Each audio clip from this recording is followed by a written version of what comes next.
They gave me a cardboard box. 27 years. 27 winters driving through Detroit traffic before the sun came up. 27 years of knowing every insurance code, every Medicare exception, every quirk in a billing system that kept thousands of nurses paid and millions of patients protected. And at the end of it all, they handed me a cardboard box and told me to be out by Friday. I stood in the hallway of Great Lakes Regional Medical Network, the place I'd given the better part of my life to, and I felt something I hadn't felt since my father passed. Not rage, not even sadness exactly, just a quiet, hollow disbelief. Like the floor had dropped out from under me, and I was still standing there, waiting to fall. My name is Michael Donovan. I'm 59 years old, and this is the story of how I lost everything I'd built and then made sure it was built right. But that was just the beginning of my plan. If you've ever been betrayed by someone you trusted, someone who looked you in the eye and smiled while they handed you the knife, then this story is for you. I want you to stay with me, because I promise you what happened next wasn't about anger. It wasn't about revenge in the way most people think of it. It was about something deeper. Something that took me a long time to understand. It was about what happens when a man who has spent his whole life protecting other people finally decides to protect himself, and in doing so, saves everyone else in the process. Let me take you back to the beginning. It was a Tuesday in late October when the announcement came. I remember the weather that morning. Gray skies, the kind that settle over Michigan like a wool blanket in autumn, the kind that feel permanent. I'd driven in early, as I always did, parked in my usual spot on the east side of the lot, and carried my travel mug of black coffee up to the third floor where our department had lived for over 2 decades. The financial systems office of Great Lakes Regional Medical Network wasn't glamorous. No floor-to-ceiling windows, no modern furniture, just rows of monitors, stacks of printed verification logs, and a whiteboard I'd filled and erased 10,000 times. But it worked. Lord, did it work. We processed billing for 14 hospital locations, 4 urgent care networks, and over 300,000 patient accounts annually. We kept the whole machine running. I sat down, pulled up the morning reconciliation report, and then my phone buzzed. All department heads, mandatory all staff at 10 a.m., boardroom A, attendance required. I knew something was different by the tone. The hospital had been bought out 6 months earlier by a private equity group called Horizon Capital Partners. Since then, everything had felt like we were all standing on a slowly tilting ship, nobody saying anything, everybody feeling it. I arrived at boardroom A at 5 minutes to 10. The room was already crowded. I found a seat near the back, nodded to a few colleagues, and waited. And then she walked in. Emily Kane, 29 years old, Harvard MBA, the new Chief Financial Innovation Officer, a title I later learned that had been invented specifically for her because she was the CEO's niece. She was sharp-looking, confident, the kind of person who fills room not with warmth but with momentum. She carried a laptop and a presentation clicker, and she smiled at the room the way a person smiles when they already know the outcome of a conversation. "Good morning, everyone," she said. "I want to start by thanking you all for what you've built here. This hospital network has an incredible legacy." I noticed she said has had, past tense. "But legacy," she continued, clicking to her first slide, "can also mean stagnation, and in today's healthcare environment, we cannot afford to stand still." The presentation was polished, 40 slides, charts showing inefficiencies in our current billing workflow, graphs projecting 40% cost reductions, testimonials from other hospital systems that had gone fully automated, and at the center of it all, a cloud-based AI billing platform called MediSync Pro, which I later discovered was partially owned by a subsidiary of Horizon Capital Partners. Convenient. She talked for 35 minutes. I sat quietly and listened to every word. Then she got to the part about personnel. "As part of this transition," Emily said, without breaking her smile, "we've conducted a full staffing audit. Several roles will be reclassified as redundant post-implementation. Those individuals will receive transition packages in accordance with their contracts." She didn't look at me when she said it, but the HR director did. After the meeting, I was pulled aside into a side conference room. The HR director, a woman named Sandra, who I'd known for 12 years, couldn't quite meet my eyes. "Michael," she said softly, "I want you to know this wasn't my decision." "I know," I said. "Your position has been classified as eliminated.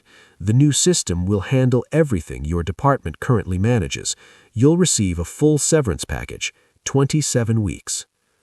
27 weeks. 1 year for every year. I nodded slowly. "Sandra, I'm not worried about me. I need you to tell me, who's going to manage the Medicare exception protocols, the Medicaid crossover claims, the pediatric billing codes? The new system, does it account for Michigan's state-specific insurance amendments?" She blinked. The vendor says the system handles all standard." "Standard," I said quietly. "Medical billing isn't standard. That's what I've spent 27 years learning." She had no answer for me. I drove home that afternoon in silence. I didn't call my daughter. I didn't call my old friend Ray, who worked in hospital administration up in Lansing. I just drove through the gray October streets of suburban Detroit, and I thought about all the people whose names I knew by their patient ID numbers. The 73-year-old chemotherapy patient whose claims I'd manually rerouted 3 times because her secondary insurance had a billing conflict. The overnight nursing staff who depended on bi-weekly direct deposits to make their rent. I thought, they don't know what's coming. And I was right. The new system went live on a Monday in January. Emily Kane held a launch event. There were actual balloons. I watched it from my living room because someone from the hospital's communications team had posted a clip on the internal network, and I still had access for another 2 weeks while I wrapped up my transition.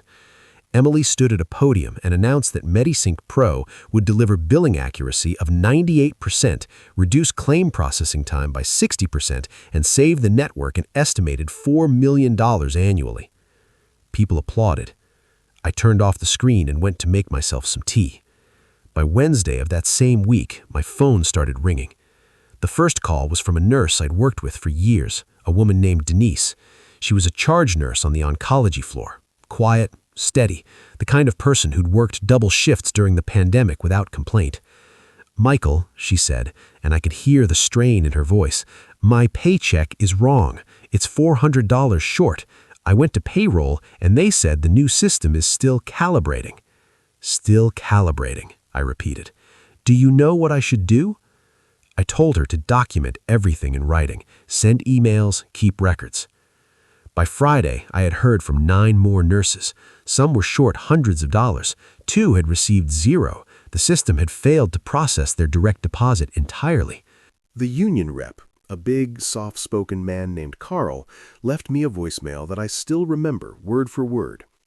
"Mike, I don't know if you can help us. I know they let you go, but something is very wrong with this new system, and nobody at the hospital seems to know how to fix it. The nurses are scared. Some of them are talking about missing mortgage payments. Please call me back." I sat with that message for a long time. If you've ever been in a position where you could help, truly help, and weren't sure if it was your place anymore, then you know exactly how I felt in that moment. The official story was that I was done. My badge was deactivated. My desk had been cleared. But those were people I knew, and the problems were ones I understood better than anyone alive. I called Carl back. "Tell me everything," I said. Over the next 72 hours, I pieced it together from the outside. The nurses' payroll errors were coming from a misclassification of shift differentials.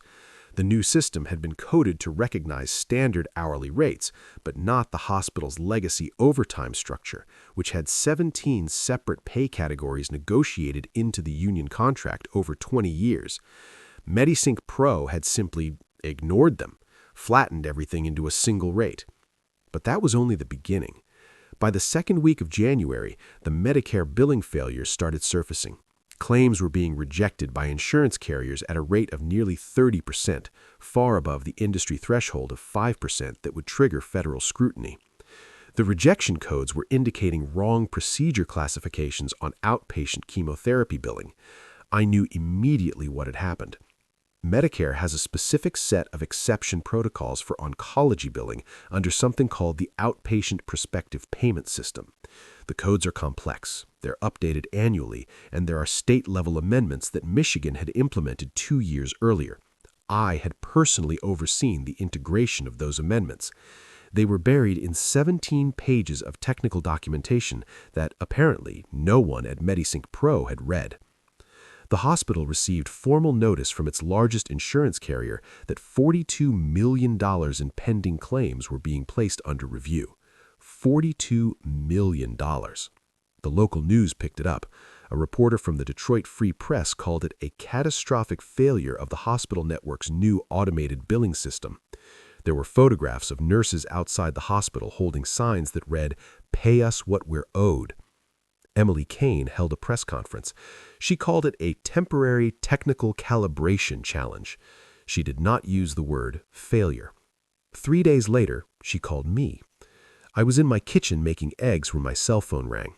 I looked at the number. It was a hospital mainline extension I didn't recognize. I answered. "Michael?" Her voice was measured, professional. The confidence was still there, but it had a new texture, thinner, like ice in early spring. "This is Emily Kane. I was hoping we could speak." "I'm listening," I said. "I think you're aware of the challenges we're navigating with the system transition." "I'm aware," I said. A pause. "I'd like you to consider returning as a consultant, temporary engagement. You'd have full access to the system, full cooperation from the technical team, and you could name your rate." I set down my spatula. This was the moment I had, in some quiet part of myself, been waiting for. Not with glee, not with anger, with something more like clarity. The clarity of a man who has spent 27 years knowing exactly what he's worth and finally being asked to prove it on his own terms. "Emily," I said, "I'll consider it, but I'll need a few days to think through my conditions." "Of course," she said quickly, too quickly. "Whatever you need." "I'll be in touch," I said, and I hung up. I took 2 days. Not because I needed 2 days to decide. I knew within an hour that I was going back. Those nurses needed me. Those patients needed the system fixed. That wasn't a question. But I needed 2 days to make sure that when I walked back through those doors, I walked back on ground that couldn't be taken from me again. I wrote my conditions down by hand, on paper, the way I'd always done my most important thinking. Condition 1, a formal, public written statement from the hospital and Horizon Capital Partners acknowledging that the transition process had caused harm to employees and patients and accepting institutional responsibility. Condition 2, full and immediate back payment to all affected nursing staff with interest, calculated to the date of the error, not the date of correction, and a formal review of all patient accounts where billing errors had caused delayed or denied treatment authorizations, with corrective action and direct patient notification. Condition 3, my role, if I returned, would be structured as an independent systems authority, not reporting to Emily Kane or to any Horizon Capital Partners liaison, but directly to the board's Patient Care Compliance Committee. And my decisions on billing systems architecture would require unanimous board approval to override. I called a healthcare attorney friend of mine named Peter, who I'd known since our kids played soccer together in the 90s. I asked him to look over my language. He made 4 small changes and called the document airtight. Then I called Emily Kane. "I have 3 conditions, non-negotiable, all 3 or none." I read them to her. There was a long silence. "The public statement is going to be difficult," she said carefully. "Then we don't have a deal, and you can explain to the board why the $42 million claims review is expanding into a federal audit." Another silence. "I'll need to speak with legal," she said. "Take your time," I said. "The nurses' union is meeting with the state labor board Thursday morning, so you have until Wednesday evening." She called me back Tuesday afternoon. All 3 conditions accepted. I hung up, sat back in my chair, and looked out my backyard at the oak tree there, the one my wife and I had planted when we moved into this house 22 years ago. It was bare in the January cold, patient, still there. "All right," I said to myself, "let's go fix this." I walked back into Great Lakes Regional Medical Network on a Wednesday morning in late January. My old badge didn't work. They'd issued me a new one, a consultant's badge in a different color. I noticed the small difference. I didn't mind it. The technical team assigned to work with me was young, mid-20s mostly, smart kids, a little sheepish. They knew what had happened, and I knew they knew. I didn't make it uncomfortable. I shook their hands, learned their names, and got straight to work. First thing, I said when we were gathered in the main data operations room, I need access to the original system's backup log archive, everything from the last day of the old system through the go-live date of MediSync Pro. One of the young men, a programmer named Josh, pulled up the archive. It was all there. I'd insisted on a full backup protocol 2 years earlier as part of our disaster recovery update. At the time, the old CFO had called it excessive. Today, it was the only thing standing between the hospital and complete data chaos. I pulled a chair and I went to work. The backup logs were like reading a language I'd spent my career learning. Every claim, every transaction code, every insurance modifier, I moved through them like a musician moves through a piece they've played 10,000 times, not thinking about the individual notes, just listening for what was wrong. I found the core error within 4 hours.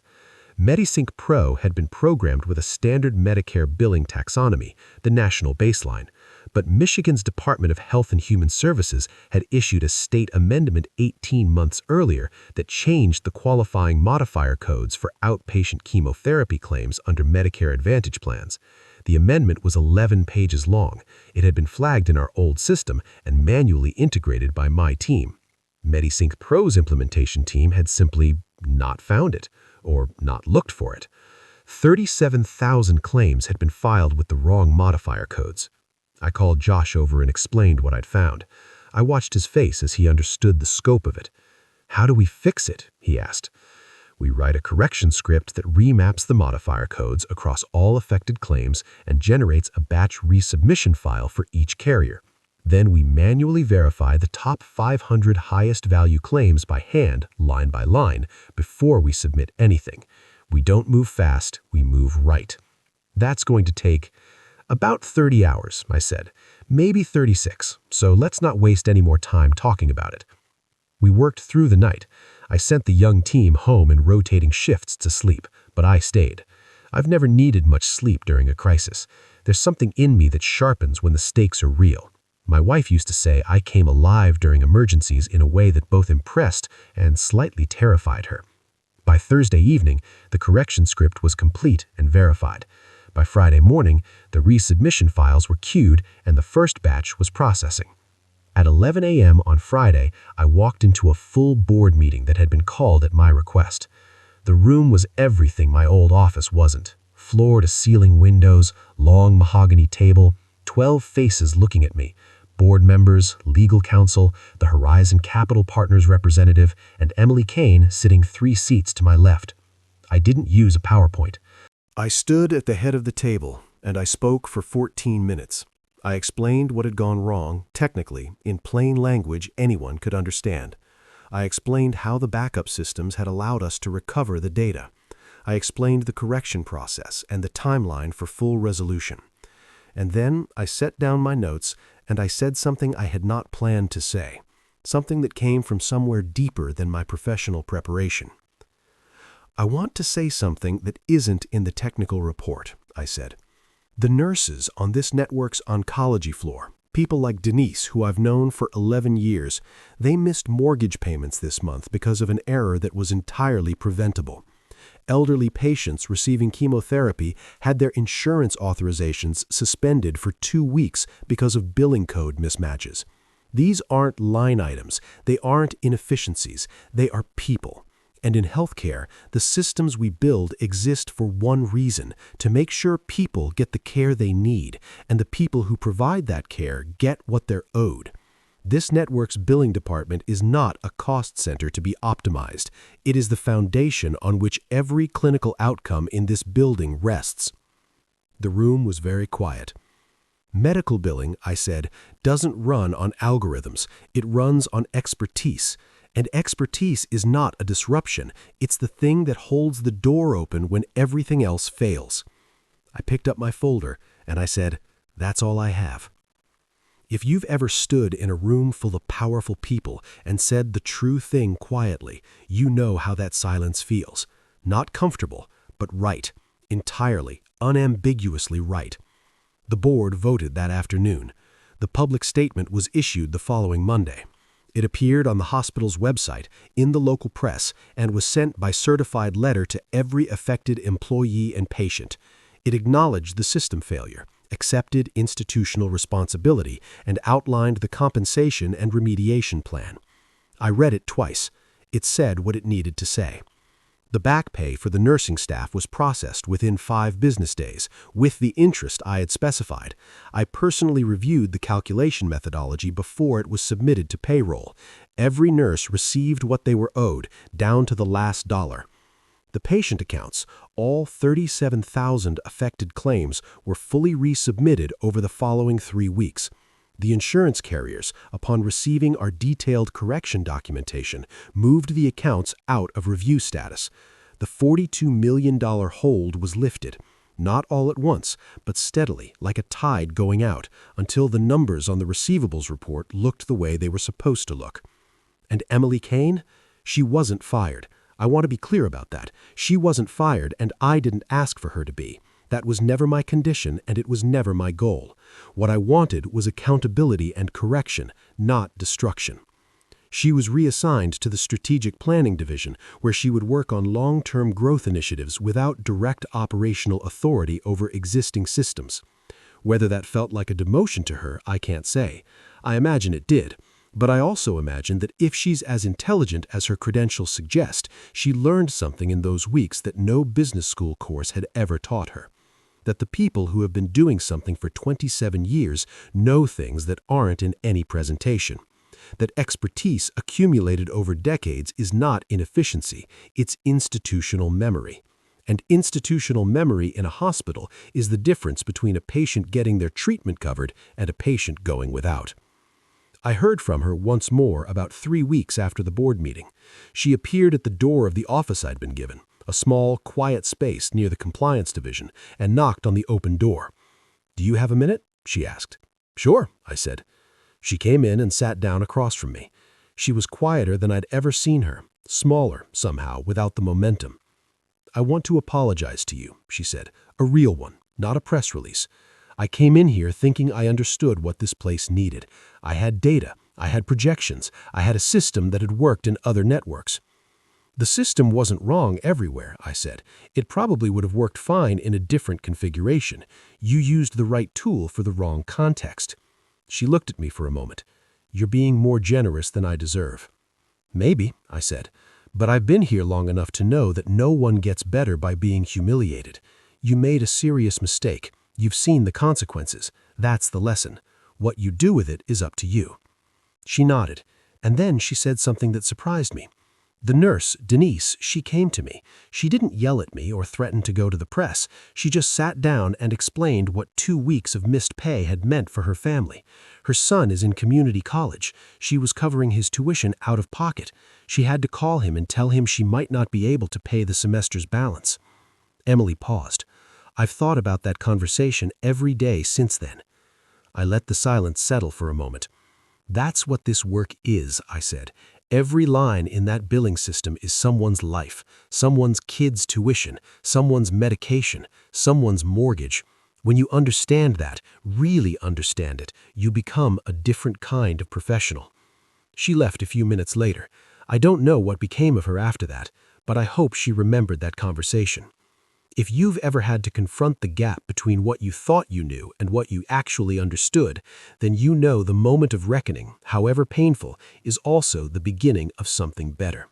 The first Friday after the corrected payroll went through, Denise found me in the hallway near the elevator. She didn't say much. She's not a person who uses many words when fewer will do. She just held out her hand and shook mine. And she said, "Because of you, my family had a real dinner on Friday night. My son kept his enrollment. My mother didn't have to hear me cry on the phone again." I managed to say, "I'm glad." That was all I could manage. I stood at the elevator for a while after she walked away. From my new office window, I could see the ambulance bay entrance at the east side of the building. I'd looked at that view 100 times over the years from different windows in this building, and it never got ordinary. Paramedics rolling a gurney through the sliding doors, nurses in scrubs moving with that particular kind of purposeful calm that only comes from knowing exactly what you're doing. The whole machine of it, invisible to most people, enormous in its complexity, running every hour of every day. I thought about my father. He'd been an auto worker at the River Rouge plant, 31 years on the line. He used to say that the work that kept the world running was done by people nobody ever thanked. He wasn't bitter about it, just honest. I think I finally understood what he meant. About 6 weeks after my return, the hospital's compliance director, a sharp, careful woman named Lydia, who I'd always respected, asked if I would be willing to take on a mentoring role with 2 junior members of the billing department, a young woman named Priya, who had joined the previous year straight out of a health informatics program, and a young man named Darius, who was finishing his certification in medical coding. "I think they could learn things from you," Lydia said, "that they can't learn anywhere else." I agreed without hesitation. We started meeting twice a week. I didn't lecture them. I walked them through real cases, historical billing challenges, edge cases I'd navigated, regulatory changes I'd seen come and go over nearly 3 decades. I showed them how to read the exceptions, how to question the algorithm when it didn't feel right, how to trace an error backwards to its source. Priya was meticulous and fast. She reminded me of myself at that age, maybe a little sharper. Darius was slower, more deliberate, asked better questions. They balanced each other in the way good teams always do. One afternoon, Priya looked up from a case file and said, "How did you know where to look? When you came back and fixed everything, how did you know where the error would be?" I thought about it for a moment. "Because I knew what the system was supposed to do," I said, "and I knew what it couldn't do by itself. Experience isn't just knowing the rules, it's knowing why the rules exist, and knowing when reality doesn't fit the rule." She wrote that down. I noticed that, and I was quietly glad. I announced my retirement date in March. My last day would be June 30th, a clean end to a fiscal quarter, which felt right. I wanted to leave the books balanced. The weeks between March and June were some of the quietest and most satisfying of my career. Not because I was coasting, I wasn't. I worked as hard as I always had. But there was a quality to the work that was different, lighter somehow. Like a musician in the final movement of a piece they've spent their whole life playing, not rushing toward the end, but inhabiting every note. On my last day, there was a small gathering in the break room near the compliance wing. Nothing elaborate. Cake from the bakery down the street, a few cards. Denise was there, Carl from the union, Josh, the programmer who'd worked beside me through that 36-hour marathon, Lydia, Priya, and Darius, a few other faces I'd known for years. Someone had made a banner that said, "Thank you, Michael," in hand-lettered blue and gold, the hospital's colors. It was slightly crooked on one side, which made it perfect. I stood there holding a paper plate with a piece of cake I wasn't going to eat, and I looked around that room, and I thought, this is what 27 years looks like. Not a title, not an algorithm. This. Lydia gave a short speech. Then Darius surprised everyone, including himself, by standing up and saying, "Michael taught me that the most important thing in this work isn't the software or the data. It's the reason behind the data, the person behind the number. I won't forget that." I thanked them all. I kept it brief, because the moment was already full enough without more words from me. I drove home on a June evening through the same Detroit streets I'd driven for 27 years, watching the light go long and gold across the rooftops. I thought about my father. I thought about Denise and her son. I thought about the 73-year-old woman's chemotherapy claims I'd rerouted 3 times, and all the others like her whose names I'd never known. Only their numbers, their records, their small and enormous lives passing through my care. Technology changes. It always will. The systems we build today will be obsolete in a decade, replaced by something newer, faster, more powerful. That's not a threat. It's just the nature of things. I made peace with that a long time ago. But responsibility doesn't change. The obligation to understand what you're doing and why and who it affects, that doesn't update with the software. That lives in the people who do the work. It gets passed down, the way my father's steadiness got passed down to me, and the way I hope something useful got passed down to Priya and Darius. That's not a legacy you can automate. That night, I sat on my back porch into June dark, listening to the neighborhood quiet down around me. The oak tree in the yard was full and green, its leaves moving slightly in a warm breeze. I held a cup of tea, and I didn't think about anything in particular. Just breathed. Just sat. For the first time in a very long time, I felt free. Not because I had won something, not because anyone had been punished or humiliated, but because I had done what I was put there to do.